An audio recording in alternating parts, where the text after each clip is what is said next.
Hey guys, so welcome to the first video that I'm filming in 2021. It is not the first video I'm uploading, but it is the first video that I'm filming. But I thought it would be interesting to do a sort of wrap-up for the year and just talk about some statistics. I'm going to go into statistics about the books I read. I'm going to do like the stuff that Goodreads provides to you every year. I'm going to talk about the spreadsheet that I made. I'm going to talk about my favorite and my least favorite books of the year. And then I might talk about some booktube stats, depending on the time and how long the other stuff has taken. But yeah, let's just get into it. Starting out with the stuff that Goodreads provides at the end of the year. So for my year in books for 2020, I read 59,327 pages over 157, wait. I read 160 books in 2020. Oh, you know, it might be because I read some books multiple times this year. Like, I read the first two books in the Gilded Wolves series multiple times this year. I read Imagine Me multiple times. And I think I read The Honeymooners twice this year as well. So I guess the 157 checks out. But, the shortest book that I read was Snowflakes by Ruth Ware. I'm gonna be honest, I remember like basically nothing about this book. It is a short story, so I guess it's not a book. It's a short story. Yeah, I thought it was just like supremely mediocre. I don't remember a single thing from it, basically. The longest book that I read was Kingdom of Ash by Sarah J. Maas, which was 984 pages. I think this is the longest book I've ever read, probably. And I'm going to talk about it later because it was one of my favorite books of the year, so clearly I think the length was needed. The average book length for me in 2020 was 377 pages, which I think checks out. I think that makes sense. Most of the books that I read range from like 300 to 500 pages, I would say, so that number makes sense. The most popular book that I read was All the Light We Cannot See by Anthony Doerr. Like a million other people have read this book on Goodreads, so makes sense that it is so popular. But it says that over 2 million people have shelved it, so that's cool. And then the least popular book that I read was A Lightwood Christmas Carol by Cassandra Clare. Only 24 people also shelved that book, which makes sense because it is a short story, and I don't think many people would like log that on Goodreads, but I did, so. My average rating for 2020, including rereads, was 3.7 stars. But I decided to calculate my average rating without rereads, and I think the number was around 3.3 or 3.4. Both, I think, are pretty good numbers. Yeah, I think the reason it's higher, like, from what Goodreads provided is because of the rereads, but, yeah, I think I had a pretty good reading year. I don't think I had a ton of, like, lower star books. I had quite a few 2-star books, but I think that just makes sense as I become more critical of a reader. And also, I read the most books out of any year this year than I have any other year, so makes sense, I guess. The highest rated book that I read on Goodreads was The Tea Dragon Tapestry by Katie O'Neill. This has a 4.58 average rating. I'm not surprised because I think this book, I don't even think it has very many ratings in the first place, so it makes sense that it has a higher rating. Yeah, only 1,000 people have rated the book, so it makes sense that it is a higher rating. I did enjoy the book, so not mad about it. My first review of the year was technically Scarlet by Marissa Meyer, but that was the second book that I read in 2020. The first was Havenfall by Sarah Holland, which I thought was okay, but like for my first review of the year, which was Scarlet, I also really enjoyed that book. I think it's my favorite in the Bane Chronicles, so that is cool. And then my last review of the year was The Christmas Hat, which was a reread.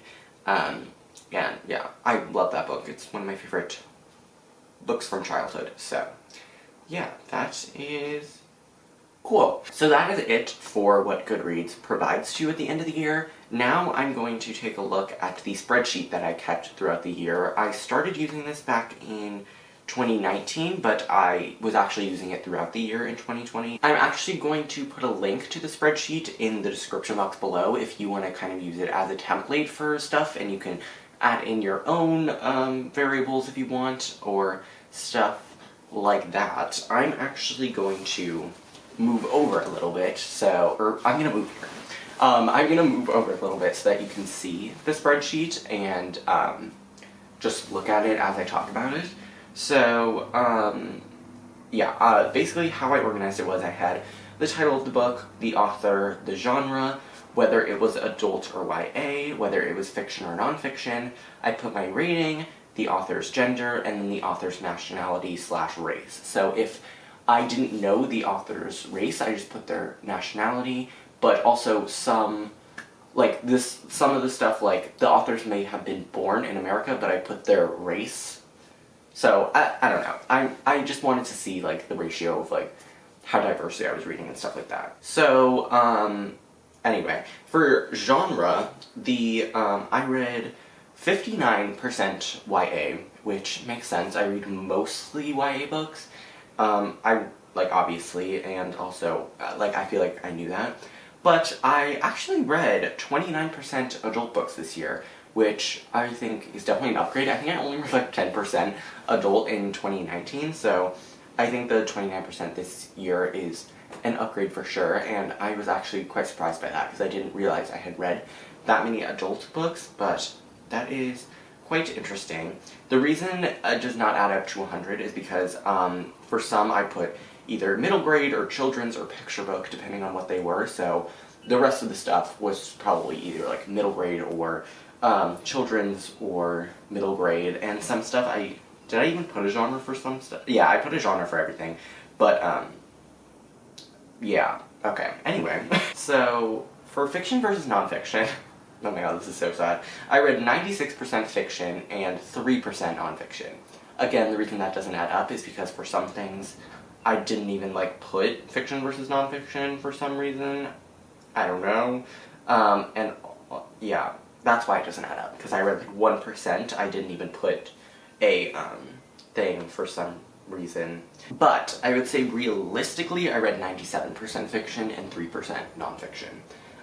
For the author's gender, I read 86% female authors and 7% male.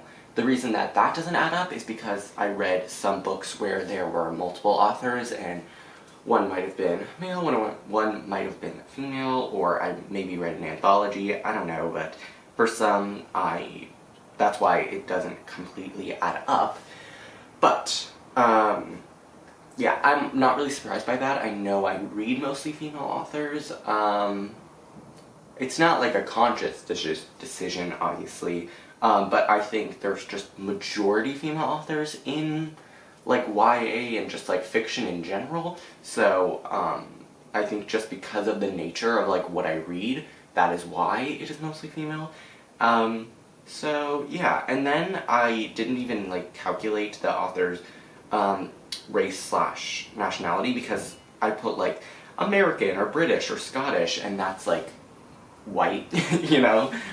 And for some I genuinely did not know, based on what I could find online. So yeah, I just know I read mostly white authors, and think that, I mean, I'm not trying to excuse it, but I think I do definitely want to try to even that out, or try to focus on reading more diversely in 2021, but I'm sure that I will still end up reading mostly white authors just because of the nature of the publishing industry.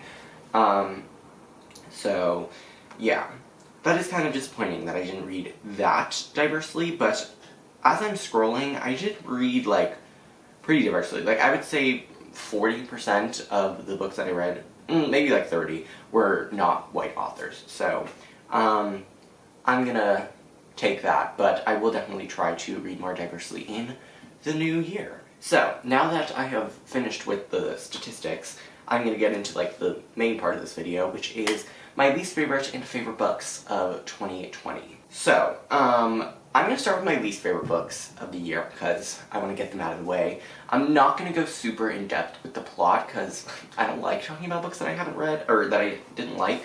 So I'm basically just going to say the title and the author and then kind of try to talk about what I didn't like about them, about the books, if that makes any sense. But I organized these from like my, like the things that I liked the most. Like all of these are either 2 or 1 star. So I only have 1 star. So the top of the list is like the ones that I disliked the most, and the bottom, like what I'm going to talk about first. So I'm going to go from like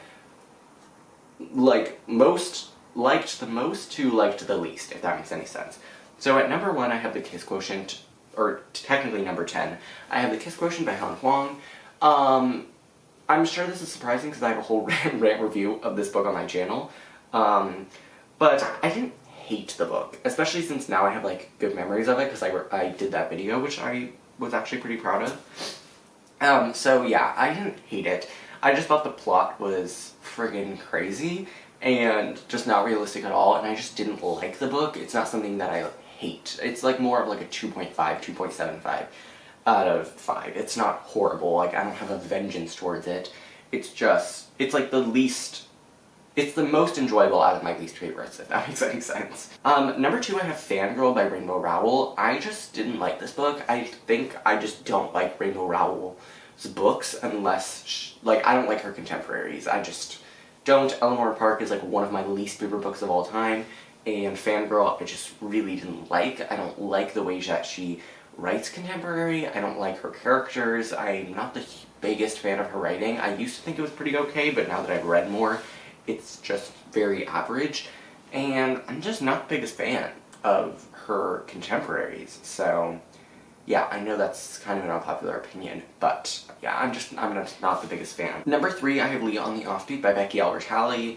Again, I didn't hate this book, I just didn't like it. I honestly don't even think it needed to be written. I think it was just kind of like an add-on, and it felt like it was fan service. So I just wasn't the biggest fan. I feel like Simon vs. the Homo Sapiens Agenda should have just been a standalone, and we didn't need the second book, and we definitely didn't need that novella that she wrote, which I tried to read and couldn't even like get past like the 20-page mark. Thank God I didn't buy that book. I started reading it in Barnes & Noble, and I was like, yeah, I'm gonna pass. So that is that. I just didn't really like it. I think it was super forced, and I was not a fan. Number 4, I have The Bane Chronicles by Cassandra, Clare, Sarah Reese Brennan, and Maureen Johnson. Actually, this should probably be, like, at the top, because I didn't, like, dislike it. I was just so bored. I'm not the biggest fan of short stories, and I think I just, like, accepted that I'm not the biggest fan of short story collections. So yeah, I didn't really like this book. It was fine. I liked seeing Magnus, but it wasn't, like, I don't think it was something that is, like, I don't think it's necessary for you to read, if that makes any sense. Number 5, I have Out of the Easy by Ruta Sepetys. Again, not horrible, but not the best. I just didn't like the setting. I wasn't the biggest fan of the writing or the characters. I thought the plot was just super boring, and it was just not good.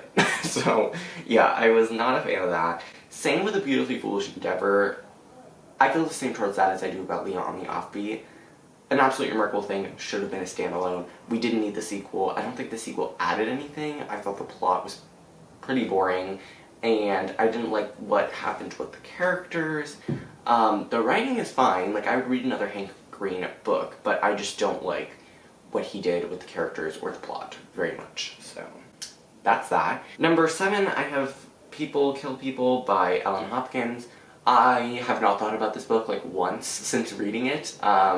I talked about it in a reading vlog, but yeah, I just wasn't the biggest fan. I thought it was fine. I thought the message could have been pushed farther and been a little bit more nuanced, in my opinion. It wasn't the worst though. Like, I don't know, I wouldn't like steer you away from reading it. I just didn't care at all. So next I have Starsight by Brandon Sanderson. This is the second book in the Skyward series. I didn't like Skyward when I read it, and I only read this because I was doing a video for it, for like the Goodreads Choice Awards, but then I stopped doing that video.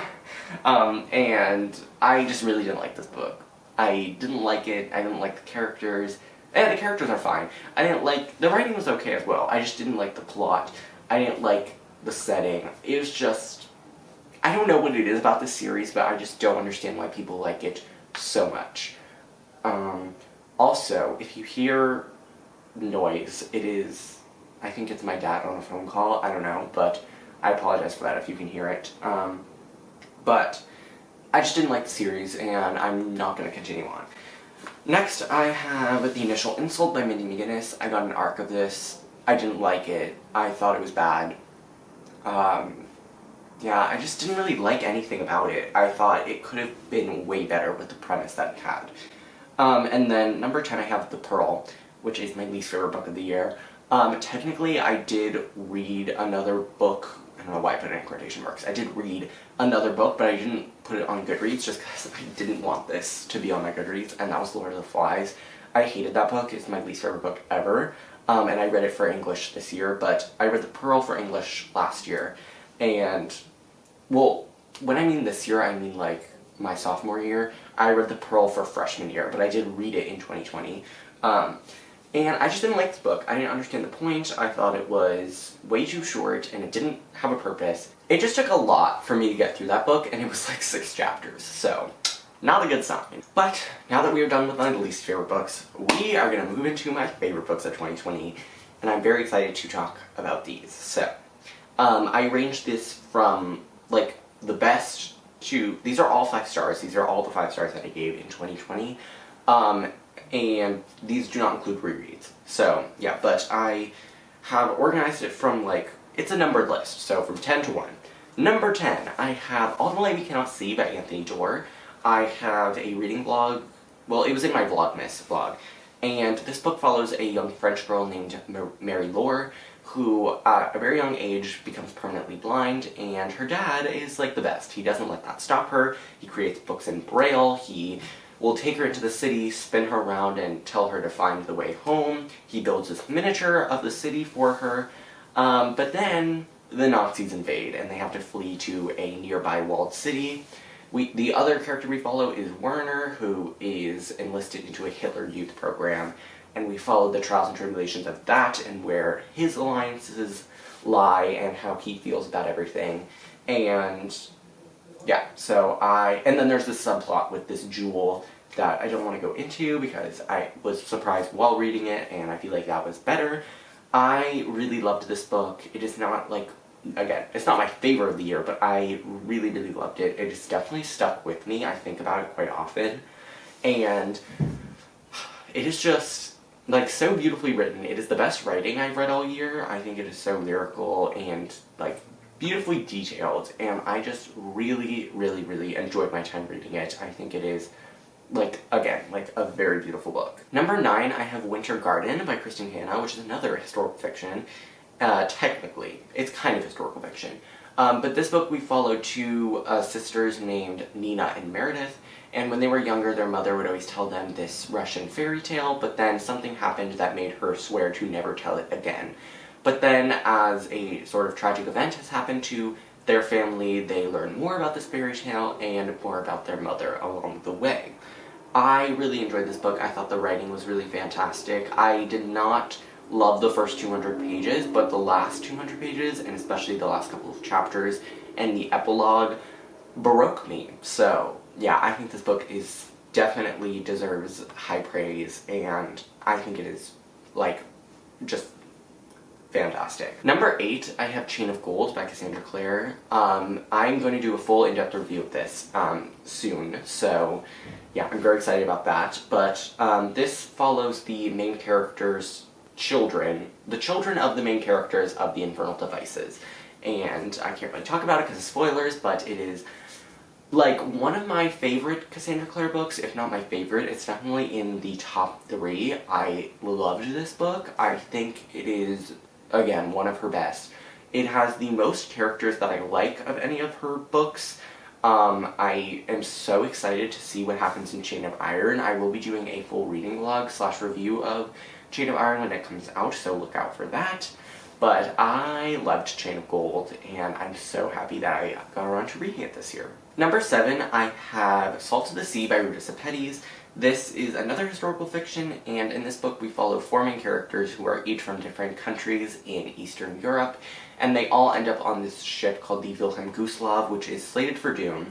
It has way more people on it than it should. It is like double capacity, and it is the largest maritime disaster in history, larger than both the Titanic and the Lusitania, and we sort of just follow them as that happens, and the chapters are very short, so we switch to their perspectives very rapidly, and I loved that about the book. I think it was just a very interesting tactic, and the ending of the book was so good. I really, really loved it. It's one of my favorite historical fiction books, and if you have not read it, please do so. The writing is exquisite. It is just so good. It is like chef's kiss. I love that book. Number 6 probably doesn't deserve to be number 6, but I put it here just because, and that is Imagine Me by Tahereh and Mafi. This is the 6th and final book in the Shatter Me series. I have an entire reading vlog review of this book, so I'm not going to go super in depth, but I loved this book. I loved spending time with the characters one last time. It's not my favorite in the Shatter Me series, but it is a 5-star, and I loved it. I read it 3 times this year. It is so good. I'm just I loved the way that this ended, and I loved spending time with the characters once more, and I just really, really had a great time reading it. Tahereh Mafi is definitely one of my favorite authors, and I really, really liked seeing how this finale happened. Number 5 on my list is a series that I read this year, and that is the first 3 books in the Ember in the Ashes series by Sabaa Tahir. So, An Ember in the Ashes, A Torch Against the Night, and A Reaper at the Gates. This series follows 2 main characters. The first is Leah, and in the beginning of the book, her house is raided, and her grandparents are murdered, and her brother has been kidnapped. And she basically goes to this city called Sarah, and gets this rebel group to try to find her brother, and they agree that they will do it if and only if she spies on the Commandant of Blackcliff Academy. The problem is that the Commandant is a very evil woman, and all of the people that have worked for her have either been murdered or seriously maimed. So Leah agrees to do it because she needs her brother back. He's the only family that she has left. Their parents were murdered previously in the book, and so she agrees to spy on the Commandant. Then the other character we follow is Elias, and he is a student at Blackcliff Academy. He's trained to become a mask, which is sort of like the soldiers in this world that they live in, and he has his best friend Helen, and also 2 other characters named Zach and Marcus, who are, I think they're twins, if not just brothers. And, sorry for the lighting change, but they end up entering in this competition to determine who the next emperor is, and whoever wins will become the next emperor of the Empire. I loved this series. I still have book 4 to read, and I will be rereading all 3 books in the series before reading the final one. But I love this series. I love the writing, I love the characters, I love the world, I love the plot. It is so twisty and action-packed and character-driven as well. It just has everything I love in a series, and I cannot wait to reread the first 3 books in preparation for the finale, which I am not ready for, but I am very excited to read. Number 4 on my list, I have 2 books that I did not expect to have on this list, and those are books 7 and 8 in the Throne of Glass series, so Tower of Dawn and Kingdom of Ash. This series I've had a rocky relationship with. I read the first 2 books in April of 2018 and really, really loved them. Then I read The Assassin's Blade and Heir of Fire in March of 2019, and I enjoyed them as well. Then I read Queen of Shadows, and I felt okay about it. Then I read Empire of Storms, which is one of my least favorite Sarah J. Maas books, and so I did not have very high expectations reading the last 2 books in this series, but I was pleasantly surprised by how much I enjoyed both of the books. I think they are really good. They're really good penultimate and finale. I think they are just really, really, really good books, and I loved the way that it wrapped up. I think Sarah J. Maas really excelled in coming up with interesting plots and also weaving different plots in with each other and having different characters, and I think that the characters were best in Tower of Dawn and Kingdom of Ash, and I think that they are two of like the best books that she has ever written, so we love to see it. Okay, I'm gonna have to look at my phone now because my computer is about to die. But number 3 on my list. Okay, so the next 3 are like kind of neck and neck. They're all pretty much on an equal playing field. But number 3, I have The Invisible Life of Addie LaRue by B.E. Schwab. In this book, we follow a woman named Addie LaRue who lives in the 1700s, and right before her wedding, she decides to make an awful decision because she feels like time is fleeting, and she decides to make a deal with a demon after dark, and she wishes to live forever, and she says that she will give this demon her soul when she doesn't want it anymore, in return for her immortality. And he agrees, but the one caveat that he does not mention to her is that she will be forgotten by absolutely everybody she meets, and we follow her through 300 years of torture as she just is forgotten by everybody she meets, and then one day in New York City in 2014, she meets someone that knows her name. And this book, I loved this book so much. It's my favorite B.E. Schwab book. I loved it. I think it is just perfection. Like, it is chef's kiss. It is so good. I love this book. I think it is just so good, and I think it is just the book that she was meant to write, if that makes any sense. It is very different from her other books, so if you've read some of her other books and you didn't enjoy them, I would still like implore you to pick up this series, it's a standalone, this book, because it's just, oh my god, it is so good. The characters are amazing, the plot, the evolution of the characters and the story is just impeccable. So it is so good. Please pick it up if you have not yet. Number 2 on my list is The Hand on the Wall by Maureen Johnson, which is the 3rd and final book, technically, in the Truly Devious series. This is one of my favorite series of all time. I'm actually currently rereading it, and I'm about to start The Hand on the Wall. Like, after I finish filming this, I'm gonna start rereading The Hand on the Wall.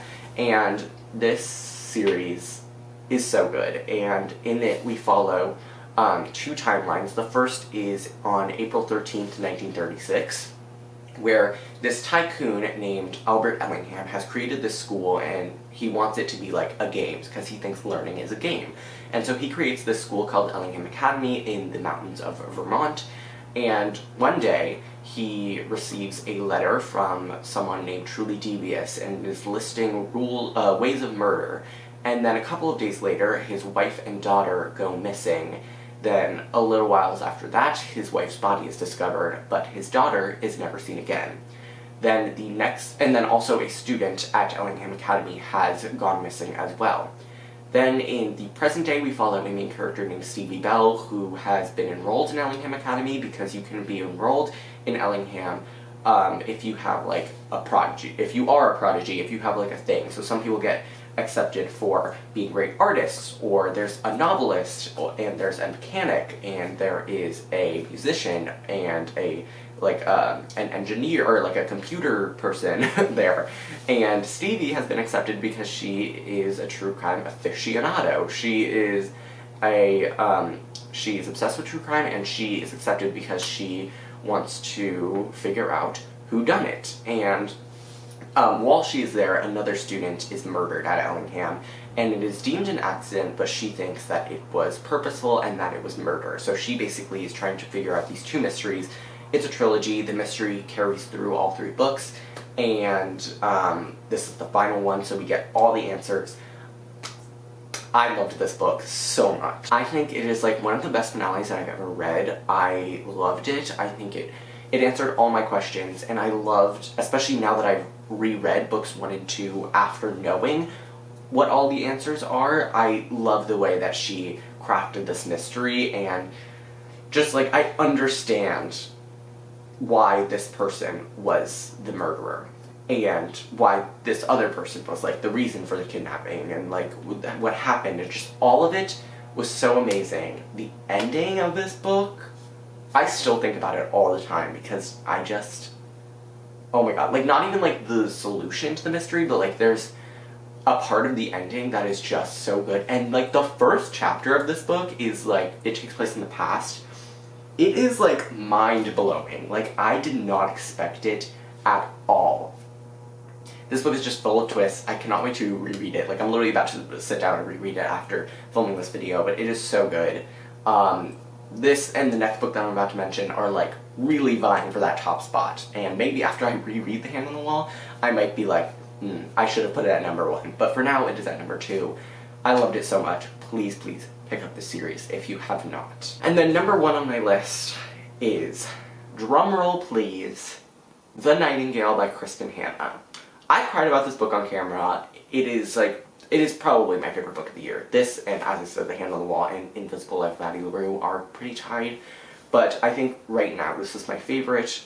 We follow 2 sisters during World War II as the Nazis are occupying France, and there is a soldier billeting in this woman's house, and her husband has gone off to the war, and she's taking care of her daughter, and then that is Bianne, and then her sister is Isabel, and she ends up joining the resistance against the Nazis, and it is just a perfect book. I really want to do a review of this book because it is just so amazing, and I want to talk about it in depth and go into spoilers because the epilogue, or it's not really the epilogue, but the final chapter of this book, I was crying in the club, okay? Like, it was just so good. Like, I still think about it all the time. The ending was just so beautiful, and I just loved the message of the story. It is one of my new favorite books of all time, and I just loved it. Like, it is so good.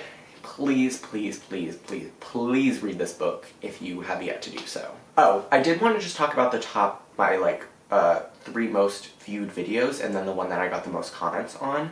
The one that, my top 3 most viewed were, Why I Hate the Kiss Quotient was the most. Then, my Vlogmas weeks 2 and 3, weeks 3 and 4, which I did technically post in 2021, but it was all filmed in 2020, so that one, and then also, Freak Out Over the Gilded Wolves with me, and The Silvered Serpents. So, those were my 3 most viewed. The ones that I got the most comments on was the best and worst books I've read so far this year, which is kind of the same title as this. This is called Best and Worst Books That I've Read This Year. So, yeah, this was my mid-year book freakout tag, and I got, like, a ton of comments. This is I think my most, no, it's one of my most commented videos. But, yeah, that is it. So that is it for this video. Thank you guys for accompanying me on this really weird year. No, it's really, like, BookTube has definitely gotten me through a lot of this year, and I realized that when I stopped posting for a while, like, I only posted, like, 24 videos this year because I, like, posted my first video in April, and then I took a break for all of August, September, and October, and I noticed that I felt definitely, like, lonelier in the months that I wasn't posting, like, in September, August, September, and October, so BookTube has definitely got me through that, and I will be posting a lot more books in the new, a lot more videos in the new year, but yeah, that is it for this video. All of my social media links are in the description box below. I really hope you guys enjoyed this video, and I will see you in my next one. Bye!